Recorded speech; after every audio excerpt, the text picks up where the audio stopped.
Good morning students, welcome back to the math class. Students, today we are going to start our next chapter, that is chapter number 8, linear equations in one variable. So let's start. As the name suggests, linear equations in one variable, it is a part of your algebra, right? This chapter is related to your algebraic expression, right? And students, we have already learned about the algebraic expressions, terms, variables and constant, all these things, right? So first we will quickly take a recap of all these terms, right? So very basic entity of algebra is your constant and the variables, and all of you very much know about all these two terms. Constant mean the entity whose value remains fixed, mean जैसे क्या हो गया 3, 4, 93, 1593, these are the fixed entity, ठीक है, these values will not change. And next is your variable, right? Variable mean name से ही पता चल रहा है वेरी प्लस एबल, जो चेंज हो सकता है, राइट? और इसको हम डिनोट करते हैं बेटा लिटरल से, जैसे अल्फ़ाबेटिक से, राइट? अल्फ़ाबेट जैसे क्या हो गया, एक्स हो गया, वाई हो गया, ए हो गया, या ग्रुप ऑफ हो गया, एक्स वाई हो गया, all these are the variables, right? बेटा टर्म्स क्या होती हैं आपके पास? टर्म्स क्या होते हैं, मतलब ओनली कांस्टेंट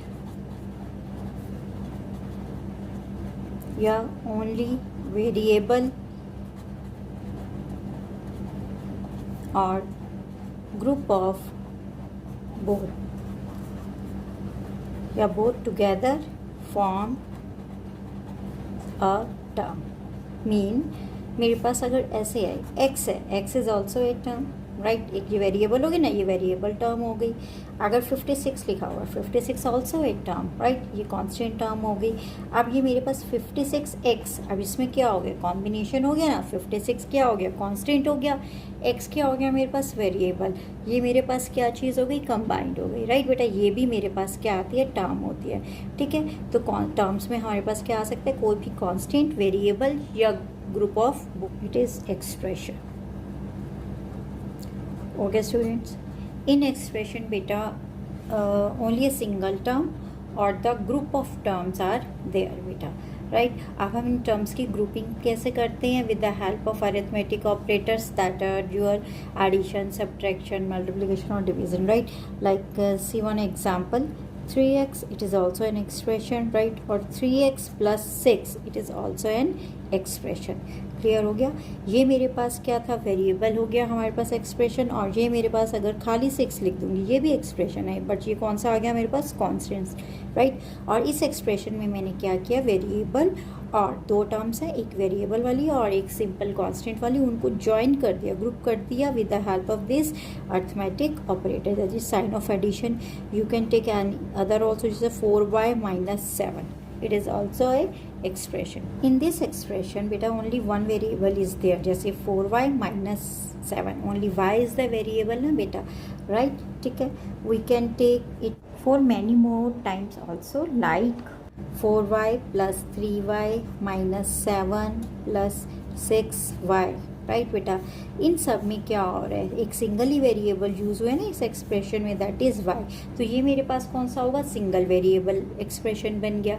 बट अगर मेरे पास ऐसे हो कि 4y प्लस 5x प्लस 6, यहाँ पर कितने वेरिएबल यूज़ हो रहे हैं मेरे पास, यहाँ पर यूज़ हुए हैं बेटा मेरे पास दो वेरिएबल, एक है y और एक ये है x. तो ये हो गया मेरे पास टू वेरिएबल एक्सप्रेशन और ये हो गया मेरे पास सिंगल वेरिएबल एक्सप्रेशन. क्लियर हो गया? नेक्स्ट आता है बेटा हमारे पास, इसी एक्सप्रेशन को यूज़ करके हमारे पास नेक्स्ट बनेगा बेटा equation. When there is statement of equality, statement of equality between two algebraic expression, then that makes one equation. यहाँ पर स्टेटमेंट ऑफ इक्वालिटी का क्या मतलब है बेटा, इज इक्वल टू का साइन, राइट? ये हमारे पास होता है ना sign of is equal to. अगर दो एक्सप्रेशन के बीच में ये आ रहा है तो हमारे पास वो क्या हो जाएगा, इक्वेशन. इसका एक एग्जाम्पल देखते हैं बेटा हम, राइट? एग्जाम्पल हो गया जैसे 3x plus 5, right, is equal to -10. 3x plus 5 is equal to -10. अब यहाँ पर देखिए मेरे पास एक एक्सप्रेशन है 2x प्लस 5, ये कौन सी साइड पे हो गया, राइट हैंड साइड पे हो गया, सॉरी लेफ्ट हैंड साइड पे हो गया, राइट, और एक है मेरे पास एक्सप्रेशन -10 सिंगल कांस्टेंट का है, ये हो गया मेरे पास बेटा राइट हैंड साइड पे, राइट। इन दोनों के बीच में ये है ना मेरे पास स्टेटमेंट ऑफ इक्वालिटी, तो ये मेरे पास क्या बन गई, पूरी इक्वेशन एक बन गई। तो इस इक्वेशन के क्या हो गए, 3 पार्ट्स हो गए, एक तो left hand side, right hand side और statement of equality. See many more example of equation, right. ये देख लीजिए, जैसे 5x - 9 = 2x। ओके स्टूडेंट, अब इसमें क्या हो रहा है, देखिए 5x - 9 = 2x। यहाँ पर भी इसके लेफ्ट हैंड साइड पे जो एक्सप्रेशन है उसमें भी एक वेरिएबल है x, और दूसरी साइड पे भी एक वेरिएबल है, वो क्या है, मेरे पास x ही है। तो एक ही वेरिएबल यूज़ हो रहा है ना, इसीलिए ये इक्वेशन है। और कैसी इक्वेशन है, जिसके अंदर एक ही वेरिएबल यूज़ हो रहा है। तो this is equation in one variable. बस कि इन्होंने एक वर्ड यूज़ किया हुआ linear. What does it mean, linear का क्या मतलब है, लीनियर क्या मतलब होता है बेटा, आपने एंगल्स किए हैं ना, लीनियर एंगल करते हो, क्या होता है उसके हमारे एक सिंगल लाइन में जो सिंगल आ रहे हैं वो होता है ना लीनियर। वहीं से ले लीजिए, यहाँ पर भी क्या है लीनियर, हम जो बोलते हैं ये करते हैं हम degree of your variable, degree of variable, single degree of variable. इसका क्या मतलब हो गया, जो हमारे पास ये वेरिएबल यूज़ हो रहे हैं ना, डिग्री क्या होती है उसकी, मैक्सिमम पावर। जो मैक्सिमम पावर है वो क्या होगी आपके पास, मैक्सिमम एक्सपोनेंट है जो हमारे पास, वो वेरिएबल का क्या होगा, 1 होगा, वो उससे ज़्यादा नहीं होगा। वो होता है मेरे पास linear equation. You can see one more example, जैसे देखिए हमारे पास एक इक्वेशन दी हुई है 3x + y = 6, राइट बेटा। ये 3x + y = 6, सबसे पहले तो ये क्या हो गई हमारे पास 2 वेरिएबल की हो गई, ये यहाँ पर गलत हो गया, राइट। अब हम क्या कर लेते हैं, 3x + 7 = 7x - 1, क्लियर हो गया।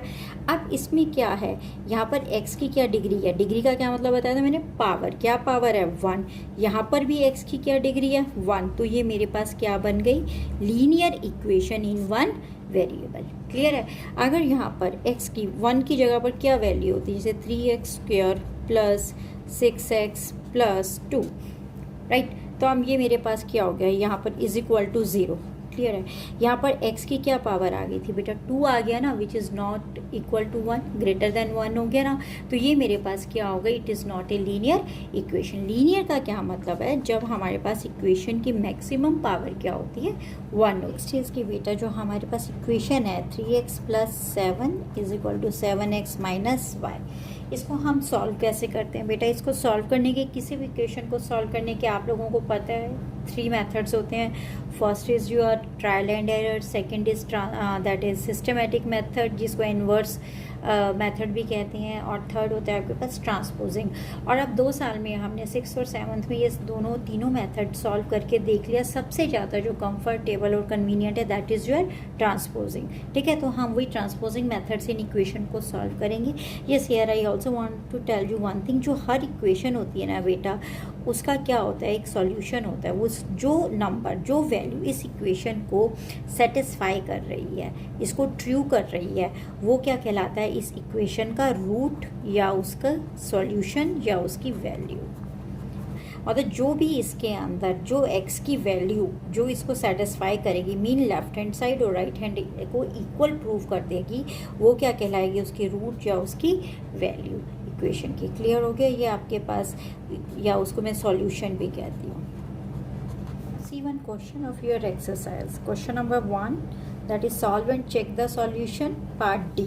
It is beta 0.4 x plus 3 minus 0.2 bracket में x minus 1 is equal to 3x plus 3। हम इस इक्वेशन को पहले सॉल्व करना है, मीन इसकी वैल्यू फाइंड आउट कर लिया, और फिर उसको चेक करना है whether that is true और not बेटा, ठीक है। तो अब हम कैसे करेंगे, देखिए इसमें क्या दिया हुआ है, 0.4 देन मल्टीप्लाई बाय, ब्रैकेट का क्या मतलब होता है, मल्टीप्लाई बाय x + 3। अब इसमें हम इस 0.4 को बेटा पहले हम यहाँ पर क्या हो रहा है, सिंगल टर्म की डबल टर्म से, मतलब मोनोमियल की बाइनोमियल से हमारे पास क्या हो रही है, मल्टीप्लिकेशन। 0.4 को हम पहले x से मल्टीप्लाई करेंगे, फिर 0.4 को हम मल्टीप्लाई करेंगे बेटा 3 से। जब हमने ये मल्टीप्लाई करेंगे तो मेरे पास क्या आ जाएगा, 0.4 multiply by x, then 0.4 multiply by 3 that is 1.2, then आ जाएगा बेटा माइनस। सेम उसी वे में मैं 0.2 को पहले x से जब मल्टीप्लाई करूँगी तो मेरे पास क्या आ जाएगा, minus 0.2x, then minus 0.2 will get multiply by -1, तो मेरे पास क्या आ जाएगा बेटा, आपके पास 0 प्लस 0.2। क्लियर है, राइट साइड पे हमारे पास वही है 3x प्लस 3। अब हमने क्या करना है बेटा, वही ट्रांसपोजिंग x वाली सारे वेरिएबल एक साइड पे ले लेंगे और कांस्टेंट टर्म्स को मैं राइट हैंड साइड पे ले जाऊंगी। क्लियर है, जब इसको सॉल्व कर लेंगे तो मेरे पास आ जाएगा -2.x इज इक्वल टू 1.6 बेटा। आफ्टर सॉल्विंग दिस देखिए हमारे पास क्या चीज़ आ जाएगी, -6, 16/28। 16 कैसे बन गया बेटा, 1.6 अपॉन 2.8। यहाँ पर क्या हो जाएगा, मेरे पास डेसिमल से डेसिमल कट हो जाएगा, राइट, तो 16/28 आ जाएगा। अब ये मेरे पास बेटा 4 से कैंसिल हो जाएंगे। क्लियर है, तो मेरे पास सिंप्लीफाई होके आ जाएगी x की वैल्यू -4/7। क्लियर है बच्चे। अब हमने क्या करना है, ये तो मेरे पास वैल्यू आ गई ना, सॉल्यूशन आ गया, राइट। अब मुझे इसको वेरीफाई करना है, चेक करना है, ठीक है। चेकिंग करने हम क्या करेंगे बेटा, put value of x in both side. Both side का क्या मतलब हो गया, left hand side and in right hand side. Left hand side का एक्सप्रेशन था हमारे पास 0.4 ब्रैकेट में x प्लस 3 माइनस 0.2 ब्रैकेट में x minus 1, and right hand side पे 3x plus 3। Now I am replacing all the x with -4/7। यहाँ पर भी x की जगह मैंने -4/7 डाल दिया, यहाँ पर भी x की जगह -4/7।